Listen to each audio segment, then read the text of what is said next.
कि मेरे बड़े भाई और राष्ट्रीय प्रवक्ता प्रेम शुक्ला जी सबसे पहले बंगाल में जो चिंताजनक स्थितियां निर्माण हुई है उसके ऊपर भारतीय जनता पार्टी की ओर से अपना वक्तव्य रखें। धन्यवाद शहजाद जी। मित्रों, आपका हार्दिक स्वागत है। जिस तरह से बंगाल में ममता बनर्जी के राज में संदेश खाली के गुंडे जिस तरह से महिलाओं का मंगलसूत्र नोच रहे हैं और मंगलसूत्र नोचने वाले शाहजहां शेख जैसे बलात्कारी को जिस तरह का संरक्षण सुश्री ममता बनर्जी की सरकार ने दे रखा था, उस पर जैसे ही शाहजहां शेख सीबीआई के हिरासत में गया तो जो शाहजहां शेख शहंशाहों की तरह अदाएं पेश कर रहा था पुलिस की हिरासत में, वही शाहजहां शेख किस तरह का विलाप करते हुए पाया गया, ये पूरी दुनिया ने देखा। और संदेश खाली में उसके विलाप का जो कारण है, वह उस कारण को कल वहां एनएसजी कमांडो ने सीबीआई के साथ जो संयुक्त रेड किया और जिस तरह से वहां हथियार बरामद हुए हैं, उन हथियारों की बरामदगी शाहजहां शेख के गिरोह के गुर्गों के पास से बंगाल पुलिस की जो ऑफिशियल हथियार, एक कोल्ट रिवॉल्वर जो बंगाल पुलिस की का ऑफिशियल वेपन था, वह वेपन भी संदेश खाली में शाहजहां शेख के गुर्गों के यहां से बरामद हुआ। जिस तरह से बड़े पैमाने पर वहां हथियार मिले हैं, उस हथियारों को देखते हुए यह साफ तौर पर दिखाई देता है कि आतंकवादियों को पालने का कार्य स्वयं बंगाल की पुलिस कर रही थी।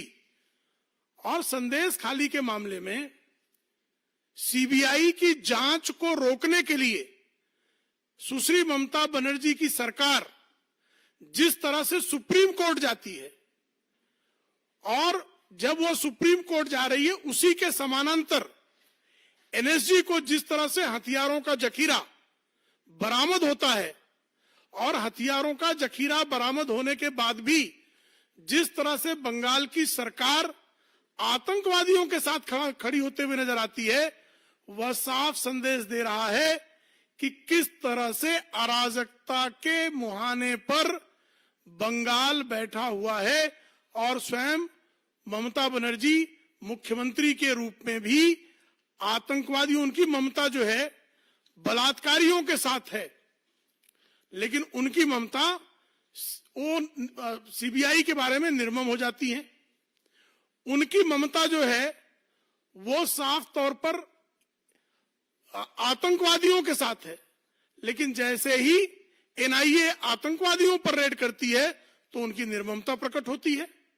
भ्रष्टाचारियों के साथ उनकी ममता है, लेकिन जैसे ही ईडी या सीबीआई भ्रष्टाचारियों पर रेड करती है तो ममता बनर्जी की निर्ममता प्रकट होती है। जिस तरह से ममता बनर्जी बारंबार जब एनआईए रेड करती है तो वो कहती है कि रात के समय जो है आतंकवादियों के ठिकाने पर क्यों रेड की जा रही है। प्रवर्तन निदेशालय के अधिकारी रेड करते हैं तो प्रवर्तन निदेशालय के अधिकारियों पर हमला करने वालों के समर्थन में ममता बनर्जी खड़ी हो जाती है।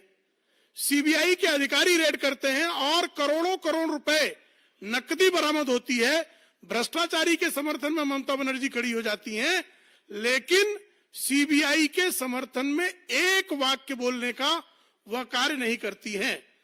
तो ऐसे में ममता के राज में ना तो मां सुरक्षित है, न माटी सुरक्षित है, न मानुष सुरक्षित है।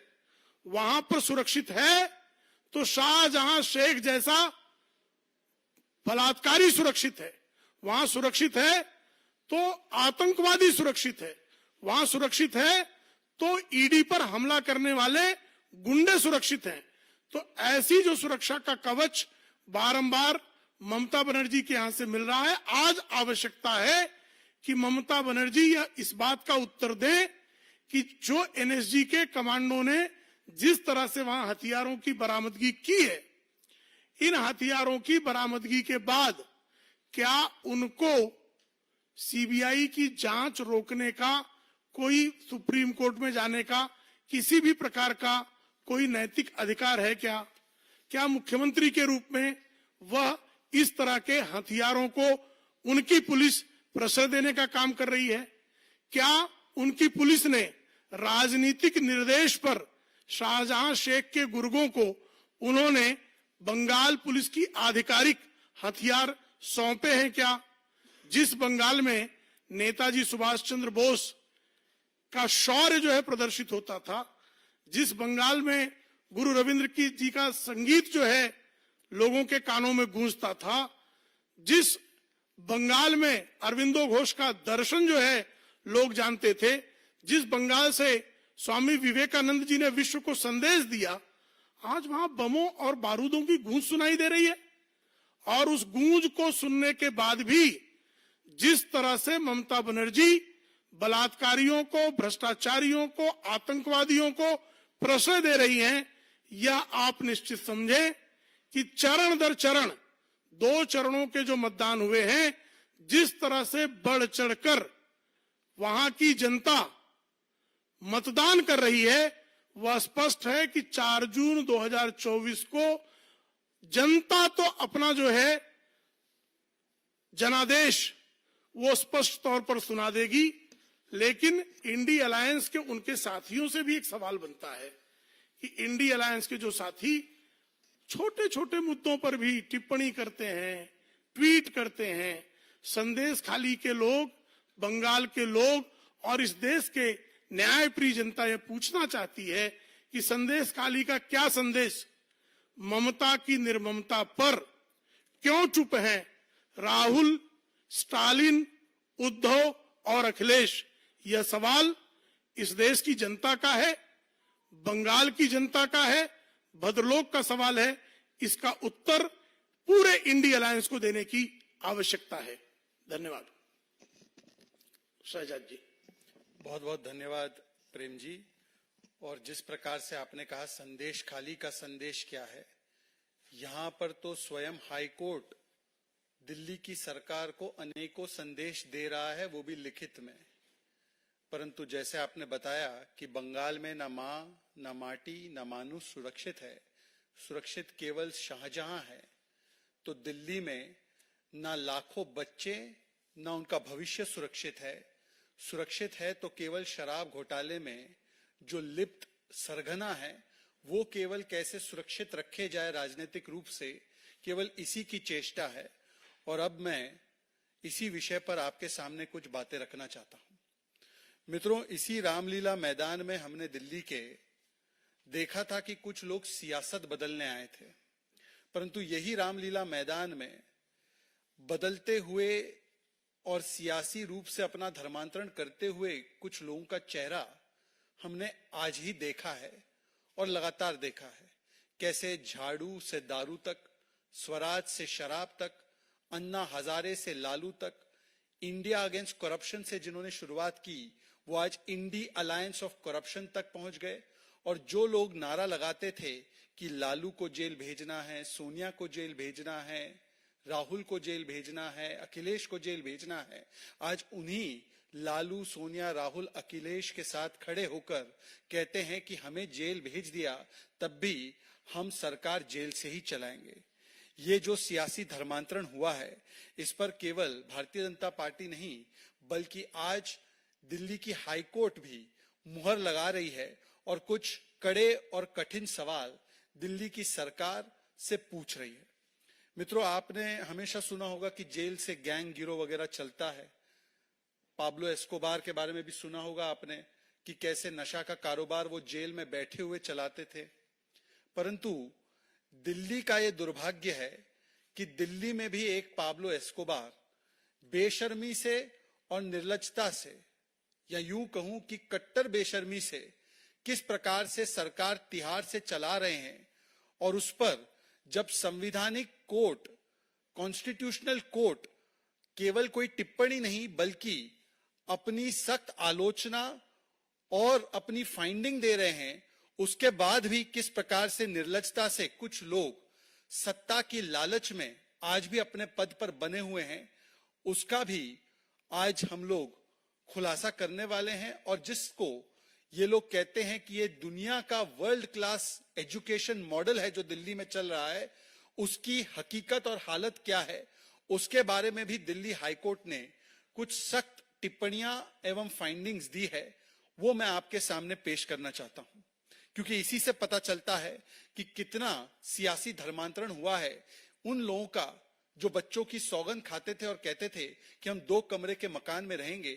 आज वो शीश महल वाली मानसिकता किस प्रकार से उनके अंदर आ चुकी है, वो आपको दिखाई देगा। एक पीआईएल कुछ हफ्ते पहले दिल्ली हाईकोर्ट के सामने आई, जिसमें कि लाखों बच्चों के भविष्य से जुड़ी हुई बातें थी। दिल्ली के अंदर लाखों ऐसे बच्चे हैं जिनको टिन के क्लासरूम में बैठना पड़ता है, टिन के बिल्डिंग में बैठना पड़ता है। हजारों ऐसे बच्चे हैं जिनको text book, writing material, black board, desk, ऐसी कोई बेसिक सुविधा भी प्राप्त नहीं है उन स्कूलों में। और ये सब स्कूल जो है ये अरविंद केजरीवाल और उनकी सरकार की जिम्मेदारी के तहत आते हैं। ऐसे लाखों बच्चों की चिंता करते हुए एक पीआईएल जब दिल्ली हाईकोर्ट में जाती है और दिल्ली हाईकोर्ट लगातार दिल्ली सरकार से पूछती है कि इन बच्चों के बारे में आप क्या कर रहे हैं, इनको बेसिक सुविधाएं जो इनका अधिकार है, जो इनको आपने प्रॉमिस किया था, जो संविधान इनको प्रॉमिस करता है, वो उनको क्यों नहीं मिल रहा, तो उस पर कुछ नहीं करते हैं। और आज दिल्ली हाईकोर्ट की तरफ से जो फाइंडिंग्स और बातें सामने निकल कर आई हैं, मैं आपके सामने पेश करना चाहता हूं। सबसे पहले दिल्ली हाईकोर्ट के एक्टिंग चीफ जस्टिस वो कहते हैं, और ये अरविंद केजरीवाल और अरविंद केजरीवाल का प्रतिनिधित्व करने वाले वहां पर जो मंत्री सौरभ भारद्वाज और उनके वकील से कहते हैं, how much power can you appropriate to yourself, how interested is your client to get power, what is the point of all this power, this arrogance of power is at its highest. This person, मतलब केजरीवाल के विषय में बोल रहे हैं, this person is looking for more power and you have placed your personal interest at the highest and not national interest। ये तब हुआ जब सौरभ भारद्वाज ने बताया कि ये बच्चों को हम इसलिए जो बेसिक बुनियादी सुविधाएं नहीं दे सकते क्योंकि मुख्यमंत्री जेल में है, और मुख्यमंत्री जेल में होने की वजह से, कस्टडी में होने की वजह से हमारी सरकार इन बच्चों के लिए कोई निर्णय नहीं ले पा रही है। तब acting chief justice of high court ने कहा है कि आपने आपकी व्यक्तिगत महत्वाकांक्षा और हितों को देश के हित के ऊपर रखा है, और आप कितना पावर, कितनी आपको सत्ता चाहिए, ये सत्ता की लालच में आप देश के भविष्य के साथ खिलवाड़ कर रहे हैं। उसके बाद वो कहते हैं कि आई एम सॉरी टू से, मैं बहुत निराश हूं ये कहने में कि आपने बच्चों के हितों को नहीं, बच्चे जो पढ़ रहे हैं उनके हितों को नहीं, केवल अपने राजनीतिक हित को सबसे ऊपर रखा है। उनके पास नोटबुक नहीं है, नोटपैड नहीं है, यूनिफॉर्म नहीं है, वो टिन शेड में पढ़ाई कर रहे हैं। क्या आपको लगता है ये सही है? और सौरभ भारद्वाज पर भी टिप्पणी करते हुए उन्होंने कहा है कि सौरभ भारद्वाज जी, आप केवल घड़ियाली आंसू बहाते हैं। उसके बाद कोर्ट कहती है, और ये सारी कोर्ट की टिप्पणी और फाइंडिंग्स और बातें हैं, इसमें से एक भी शब्द भारतीय जनता पार्टी का नहीं है। क्या ये कोर्ट की जिम्मेदारी है कि यूनिफॉर्म और बुक डिस्ट्रीब्यूट कराए? ये हमारा काम नहीं है। पर अगर आप अपने काम को पूरा नहीं कर सकते केवल इसलिए क्योंकि आपको सत्ता में ही केवल ज्यादा दिलचस्पी है, मुझे पता नहीं आपको कितनी सत्ता चाहिए। समस्या यह है कि आप सत्ता हथियाने के लिए ही प्रयास कर रहे हैं और आपको ऐसे सत्ता नहीं मिलेगी।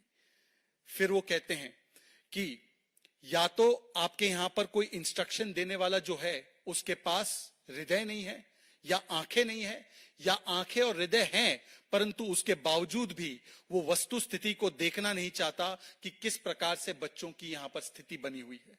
वो बच्चों की स्थिति पिछले हियरिंग में भी जस्टिस मनमीत अरोरा, एक भी शब्द प्रेम शुक्ला और शहजाद पूनावाला भाजपा का नहीं है, ये सारे शब्द हाई कोर्ट के चीफ जस्टिस और एक्टिंग चीफ जस्टिस और जस्टिस के हैं। मनमीत अरोरा जस्टिस कह रहे हैं पिछली हियरिंग में, schools are in a terrible condition, your job is affecting the lives of young people. आप लोग एजुकेशन के बारे में इंचार्ज है। You are not suppose to just publish announcements in newspapers कि स्कूल्स बहुत अच्छे हो गए, केवल एडवर्टीजमेंट मत डालिए। एक क्लासरूम में 144 बच्चे पढ़ रहे हैं, यह बहुत ही दयनीय स्थिति है। हमने सुना है कि एक ही समय पर, सुनिए इसको, ये वर्ल्ड क्लास एजुकेशन मॉडल की धज्जियां उड़ा रहे हैं दिल्ली हाई कोर्ट के जजेस। हमने सुना है कि एक ही समय पर अलग अलग टीचर एक ही क्लासरूम में अलग अलग सब्जेक्ट पढ़ा रहे हैं। आधा समय एक बच्चा एक दिशा में देख रहा है और बाकी के समय दूसरे दिशा में देख रहा है। The problem is that no senior functionaries children are studying in the schools.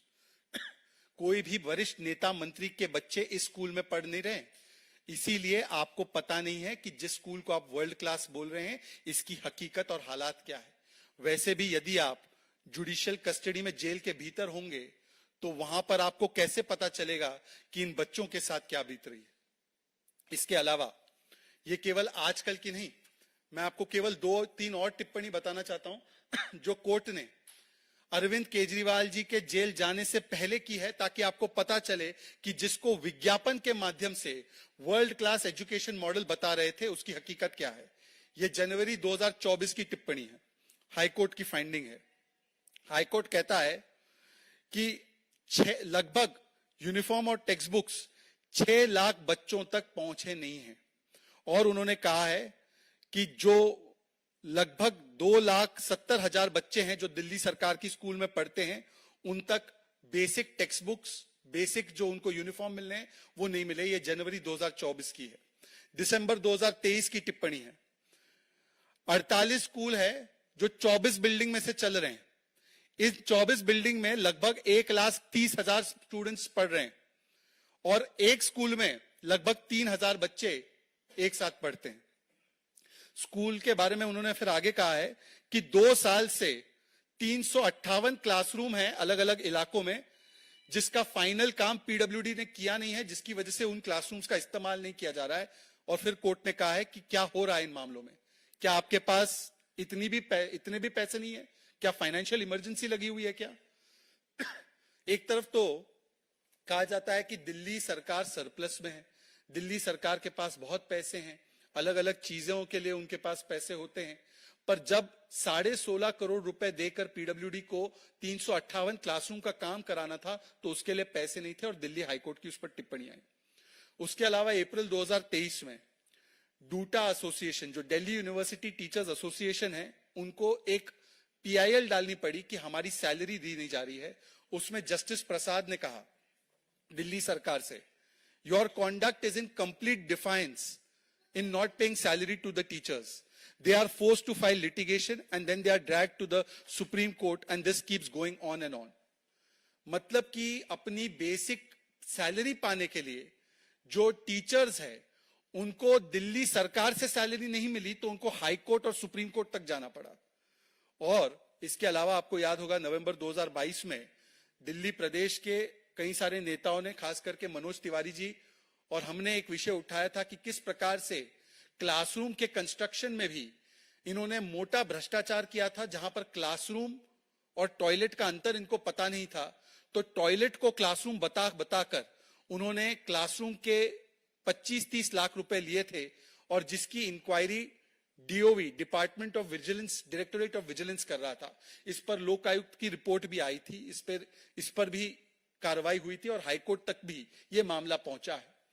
कुल मिलाकर सवाल यह है कि एक तो ये जो वर्ल्ड क्लास एजुकेशन मॉडल जिसकी आप बातें कर रहे हैं, मैंने आपके पास केवल पिछले 6-7 महीने की 4-5 हाईकोर्ट की और सुप्रीम कोर्ट की टिप्पणियां सामने रखी है। क्या यही वर्ल्ड क्लास एजुकेशन मॉडल है अरविंद केजरीवाल जी की सरकार का? दूसरा, आज तो हाईकोर्ट भी सवाल पूछ रहा है कि आप कितने दिनों तक जेल के भीतर रहते हुए दिल्ली की सरकार चलाना चाहते हैं। ये कोई भारतीय जनता पार्टी का, किसी राजनीतिक विरोधी का सवाल नहीं है। आज सवाल स्वयं हाईकोर्ट पूछ रहा है कि क्या आप राष्ट्रहित के ऊपर अपने व्यक्तिगत हित को रखना चाह रहे हैं? और ऐसी क्या मजबूरी है अरविंद केजरीवाल जी? आपके पास तो कई सारे एमएलए हैं, क्या आपको किसी भी एमएलए पर भरोसा नहीं है? क्या अगर सत्ता सौंपनी है तो केवल किसी परिवार के सदस्य को ही सौंपनी है क्या? या आप समझते हैं कि जो पैमाना आप दूसरों पर लगाते थे, आप ही कहते थे लालू जी इस्तीफा दे, सोनिया जी इस्तीफा दे, इनके ऊपर तो कोर्ट की कोई ऐसी टिप्पणी भी नहीं आई थी। आपके ऊपर तो हाई कोर्ट ने न केवल टिप्पणी की है बल्कि फाइंडिंग की है कि आप प्रथम दृष्टया घूस ले रहे थे और आप शराब घोटाले में लिप्त है। और हाई कोर्ट से आपको अभी तक सुप्रीम कोर्ट के द्वारा कोई राहत नहीं मिली है। अर्जेंट हियरिंग की भी आपने प्ली डाली थी, उसमें भी कोई राहत नहीं मिली है। तो जब आपके खिलाफ हाई कोर्ट टिप्पणी करता है, हाई कोर्ट फाइंडिंग करता है, तब आप अपना इस्तीफा क्यों नहीं देते?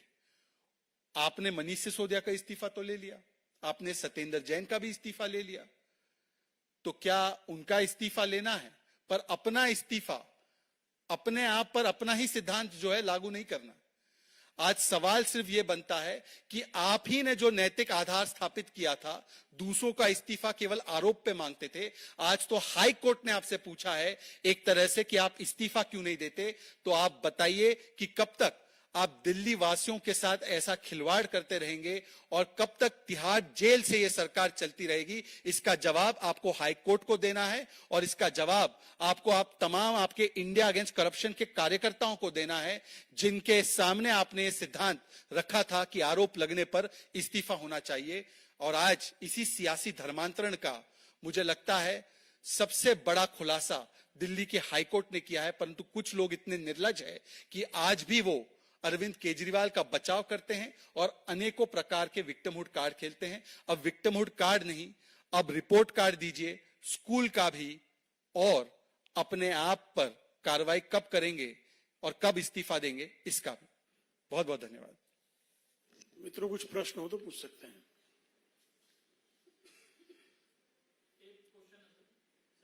जी,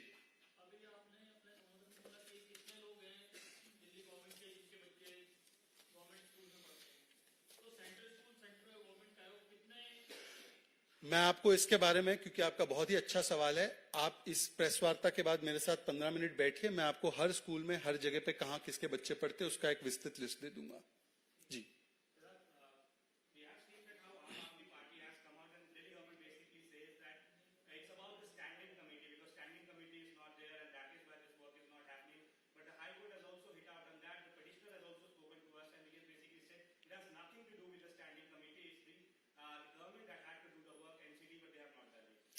ये मामला स्टैंडिंग कमेटी का नहीं है। अब सिर्फ इतना है कि आम आदमी पार्टी किधर स्टैंड करती है। एक समय पर आम आदमी पार्टी ने दावा किया था वो अन्ना हजारे के साथ स्टैंड करती थी और भ्रष्टाचारियों के इस्तीफे मांगती थी। आज आम आदमी पार्टी लालू प्रसाद यादव के साथ स्टैंड करती है, सोनिया गांधी के साथ स्टैंड करती है, राहुल गांधी के साथ स्टैंड करती है, हेमंत सोरेन के साथ स्टैंड करती है और कहती है कि हम सबसे ज्यादा बेशर्मी का परिचय देते हुए, मतलब कि जो उनके गुरु लालू जी ने भी नहीं किया, उन्होंने भी शर्मिंदगी महसूस करते हुए इस्तीफा दिया और राबड़ी जी के पास अधिकृत रूप से सौंप दिया था। ये कहते हम लालू जी से भी एक कदम आगे बढ़ते हुए अपना इस्तीफा नहीं सौंपेंगे और सरकार जेल से ही चलाएंगे, चाहे वो सरकार ठीक से चल पाए ना चल पाए। और इस स्टैंड को दिल्ली की जनता देख भी रही है और इस पर लगातार वो जवाब देने का काम भी करेगी। पर मुझे लगता है कि ये सारे तर्क और दलीलें हाईकोर्ट के सामने रखी गई और हाईकोर्ट ने भी इसको नहीं स्वीकारा, क्योंकि दरअसल ये मामला केवल और केवल जिस प्रकार से आम आदमी पार्टी की सरकार ने अपने संवैधानिक, कानूनी और जनता के प्रति जो अपनी जिम्मेदारी है उसको त्याग कर केवल एक शराब घोटाले में जो सरगना है उसको बचाने में अपनी सारी जो प्राथमिकता बनाई है, यह विषय केवल उसी का है। It is only about the priority of the Aam Aadmi Party government, which has today forsaken the crores of people of Delhi and has prioritized only the kingpin of the Sharab Ghotala. And to save him, they are allowing this kind of government which has no place or no basis in law, constitution or practicality. जी,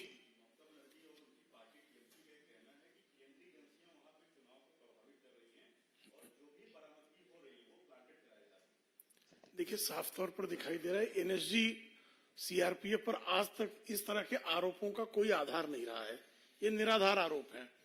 लेकिन ये साफ तौर पर दिखाई दे रहा है कि जब बंगाल पुलिस का आधिकारिक वेपन संदेश खाली के कांड के सरगना शाहजहां शेख के गुर्गे के यहां से बरामद होता है और शाहजहां शेख को बचाने के लिए जिस तरह से सुप्रीम कोर्ट तक दौड़ती है ममता बनर्जी, तो ये साफ तौर पर दिखाई दे रहा है कि भ्रष्टाचारियों को बचाते बचाते अब आतंकवादियों को बचाने में भी ममता किसी प्रकार की कमी नहीं छोड़ रही है। उसके लिए वो संभव है, उन्होंने बीच के दिनों में तो हाईकोर्ट पर भी आरोप लगाए, कल आने वाले दिनों में सुप्रीम कोर्ट पर ना आरोप लगाएं, इस दशा को प्राप्त है।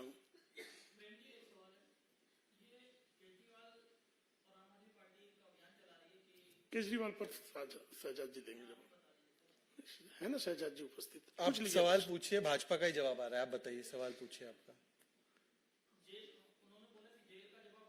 हाँ, आप मेरे जवाब से संतुष्ट हो जाएंगे? ठीक है। ऐसा है, जेल का जवाब वोट से देंगे, तो ये जेल का जवाब वोट से देंगे सिद्धांत तब लागू नहीं करते थे जब 2014 से पहले लालू जी को बोलते थे कि ये इनको इस्तीफा दे देना चाहिए, इन पे आरोप लगे। ये तब लागू नहीं करते थे जब सोनिया जी का इस्तीफा मांगते थे, तब लागू नहीं करते थे जब शरद पवार जी का इस्तीफा मांगते थे। चलिए, आज जो अली बाबा और 40 चोर रामलीला मैदान में इकट्ठा हुए हैं और वहां पर ये लोग तर्क देते हैं कि जेल का जवाब वोट से देंगे, तो मुझे लगता है कि जनता तो जेल का जवाब वोट से देना नहीं देना वो सब तो देगी ही नहीं, परंतु उनकी जो असलियत है, उनके असली चेहरे पर जनता ने 14 और 19 में जवाब दिया ही है। और जहां पर अभी 204 सीटों में उन्होंने विधानसभा के चुनाव लड़े, वहां पर भी उन्होंने यही कहा था कि हमें प्रताड़ित किया जा रहा है, जनता इन राज्य चुनाव में जनता वोट से जवाब देगी। तो वहां पर आपको बता दूं, 204 सीट में से 204 सीट में उनकी डिपॉजिट जब्त हो गई। तो जनता ने जवाब दिया है, अब इनको कोर्ट को जवाब देना है, अब इनको कानूनी जवाब देना है। तो कानूनी जवाब जब नहीं होते हैं तो इस प्रकार की बातें करते हैं। हाँ,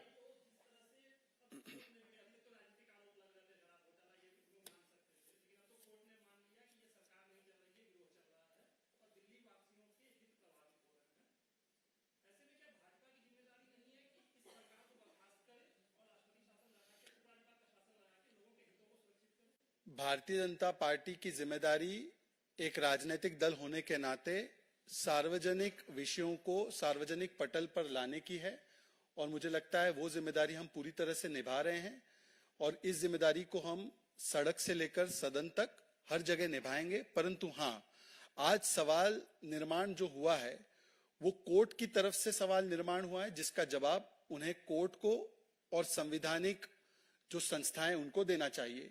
और दूसरा सवाल जो पैदा होता है वो नैतिकता के पटल पर पैदा होता है कि जो लोग पहले इस्तीफा मांगते थे आज वो सरकार तिहाड़ जेल से जला रहे हैं। तो मुझे लगता है कि इसमें तो अगर किसी राजनीतिक दल को जवाब देना है तो आम आदमी पार्टी है जिसको जवाब देना है, क्योंकि उनके सिद्धांत किस प्रकार से बदले हैं वो आज साफ साफ नजर आ रहा है।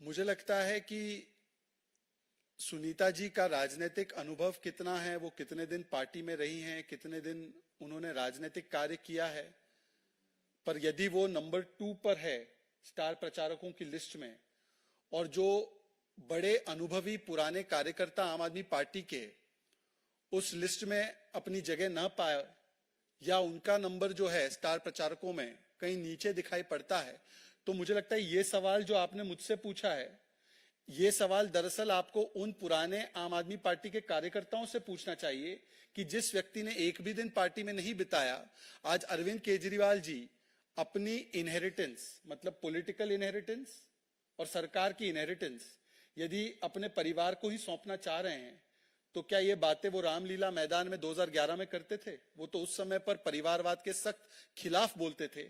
आज वो सारे अवगुण लालू जी के अपना लिए हैं, भ्रष्टाचार से लेकर परिवारवाद का। तो उनके ही कार्यकर्ताओं से ये सवाल पूछे कि वो टिप्पणी करे कि अपनी स्टार प्रचारक लिस्ट में केजरीवाल परिवार के लोग दिखाई देते हैं परंतु पुराने कार्यकर्ता नहीं दिखाई देते, इसीलिए उनके कई सारे कार्यकर्ता और मंत्री भी उनका साथ छोड़ रहे हैं। उनके एक मंत्री ने बताया भी है कि कैसे दलितों को वहां पर जगह नहीं मिलती है, और उन्होंने अपनी बातें रखी भी है। बहुत बहुत धन्यवाद।